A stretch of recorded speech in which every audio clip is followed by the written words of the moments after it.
What's up guys, this is Chronic Rush and welcome to episode 3 of my FIFA 14 Road to Brazil, a brand new series on my channel, which is basically going to be a traditional Road to Gold. However, it's going to be a slight twist, my own slight twist on it, and basically what we're going to do is going to start off with a silver non-rare base standard squad.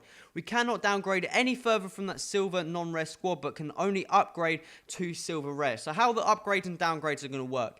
Every game we play, if we win, we get to upgrade one position to the next card rating, card level, whatever you want to call it. So from a silver non-rare to a silver rare. If we lose, however, we have to downgrade. That only depends on what player we're actually going for. Say we cannot downgrade any further than the silver non-rare cards. So if we're going for a silver rare card and lose, we won't downgrade. However, if we've already got a silver rare card and going for a gold non-rare card and lose, we can downgrade to that silver non-rare card. So we can only downgrade if we're going for a card greater than a silver, a silver rare card, basically.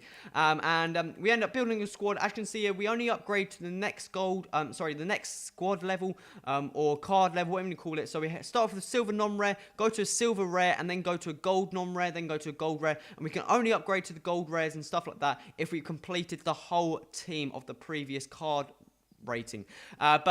Today, as you can see, the first episode, we're going to go for Wellington Silver, the left mid. And you're probably thinking, why am I going for a left mid, especially when I'm actually playing a formation without a left mid? And the main reason is because I'm actually going to go for a change in the formation, and we're going to change it out if we do win this game. But we come against this squad here, as you can see here, it's probably like a base standard gold squad. It's probably progressing up through the ranks, just buying the cheap players you can find on the market, hopefully it looks like a fairly easy squad. But over the top ball from Jobson into the path of Moraes is going to take it past the keeper to go and make that 1-0 in the 35th minute. Very good start. Kind of a boring game, to be on this game.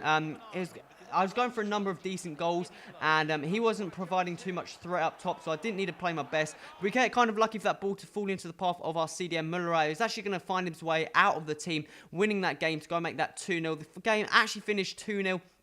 And I did have a lot more shots on target than him. He did have a bit more possession, which I was kind of surprised about. But I did get to the stage when I go 2-0 up, I just go for some good goals, good long shots, skill goals and stuff like that. Especially if the squad I'm using, the likes of Jobson up top, very good squad indeed, guys. Some of the silver players I've got on the team so far are doing fantastically well. But that means we've ended up winning that game. That means we can swap out one of the players for Wellington Silver, which again is going to be that CDM there, Muller. He's been a very good choice for that CDM spot. Decent long shots on him, decent pace, fairly good at holding the line in front of the back four, and works very well in that CDM spot. But we're going to swap him out for Wellington Silver, 67 rated left mid, plays in the Liga Adelante, and looks like a very good solid player. I believe he's got 4-star skill moves, a decent amount of pace as well, and hopefully should provide a lot more width to the squad. As you can see, we're going to slot him out into the left hand side, and actually, we're now going to go for an upgrade of the right-hand side, Kelvin, the 5-star skiller, and then we're going to swap him out for the silver non-rare Cam we actually have out on that right-hand side. I think it's Moises. He's a fantastic player. Good free kicks, good finishing. Definitely recommend that silver non-rare player out on the right-hand side. But we're going to go straight into this game here, and we come against a kind of another standard squad you see when he's just opened his packs. You can see that he's got 3 gold players. The rest of them are bronze, so hopefully we should easily be able to go into the squad and just pick up the win, get Kelvin into the squad and move swiftly on to the next player. So we could go straight in, and this game was actually surprisingly laggy. Sometimes I get some games which is extremely laggy, but no one's at home. Normally if family members at home, I get an extremely laggy game, but this one, I'm not too sure what was going on. I think it was actually his side of the connection.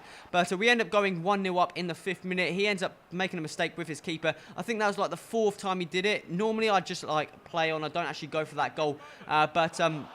I decided just to slot that one in the back of the net. I wasn't really scoring, but look at that for an absolute belter from Jobson. Unfortunately, comes off the woodwork, but falls into the path of my player there. He's just going to slot it past his keeper, Wellington, I think it was there, to go and make that 2-0. And I think this guy had enough.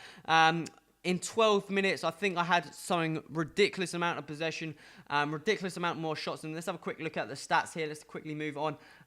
It's kind of annoying because obviously I was going to absolutely hammer this guy, but as you can see there, he had 0 shots on target. I had 4 and 71% possession in 12 minutes. This guy was getting ready for an absolute annihilation and probably gave up halfway through, hence the rage quit. But that means we can go and put Kelvin into the squad, swapping out the Cam on the right hand side for Kelvin, and Yeah, that player's been a fantastic player in the squad, but I can't wait to add Kelvin to the team. Looks like he's going to bring a whole new dynamic to the team, bringing some width to the team, some pace down that wings, and also another 5-star skill player. It's going to be good. We're going to have some skills, going to have some showboating, and hopefully he's got a decent amount of shot on him as well. But as you can see, the squad's forming quite well, getting closer and closer to finishing off the silver rare squad. But we're going to be moving on to Ibsen at the centre mid. Going to swap him out for Tinga. Tinga has been an absolute phenomenal player for this squad. Kind of annoyed I'm going to actually try and swap him out. We come against this Italian squad here with 2 team of the season cards, Candelier and Immobile. I was not looking forward to this game at all, just because I know what sort of player this geezer was going to be. 7th minute in, he was already starting whipping crosses in, and my defenders are not going to be able to. I don't know, if you come up against a goal team, any silver back four will not be able to header the ball against them. He then makes it 1-0. Candelier there, a rebounded goal into the path of Giovinco. Thought Rubinho was going to get there. Unfortunately, he didn't, my keeper. But that made it 2-0. Montalivo here, crossing it in again into the path of Immobile to go and make that 3-0. And it's the fact he was crossing it from the start already, and it was just kind of frustrating. I put it on ultra attacking just to see if I could get any goal, any comeback whatsoever. Nothing prevailed as he's going to take it round my keeper with Candelier with a decent amount of pace to go and make that 4-0. El Shaarawy here over the top ball into Candelier, and he's actually going to go for an actual cross again into the path of his player, going to make that 5-0. And it's getting kind of annoying because the fact is some of the goals he was scoring with was like from the headers were small players who would not actually score from a header. But Tinga there is going to go and make it 5-1. We're getting a goal, just a consolation goal. He's then going to pick up another header to go and make that 6-1. I think it is now 4 headers in total now he's scored with this squad. 4 headers and a rebound. The other one was a okay taking it around the keeper. Picks up another header, surprisingly. That was a rebounded header that time. And this game was just going absolutely rubbish. I was getting extremely frustrated. Wellington here scores a very, very nice finesse shot. It's the fact I was scoring okay goals with a weakened squad, and he was just going for crosses. He picked up 4 crosses with headers, 2 rebounds, and 1 goal where he just took it around my keeper. None of his goals were okay shots that you would expect his rated players would score, and it's just extremely frustrating when you come up against games like that in FIFA, where you think, like, if he was just trying to, I don't know, it's just so frustrating. But he's gone and won. As you can see, he dominated with me in terms of shots. Possession, he had a lot more possession. I had 5 shots on target. I was expecting to score a lot more goals than I actually did. Jobson didn't actually play too well, and I was kind of getting used to the 4-5-1 squad at the moment. But as you can see there, we've now got the squad.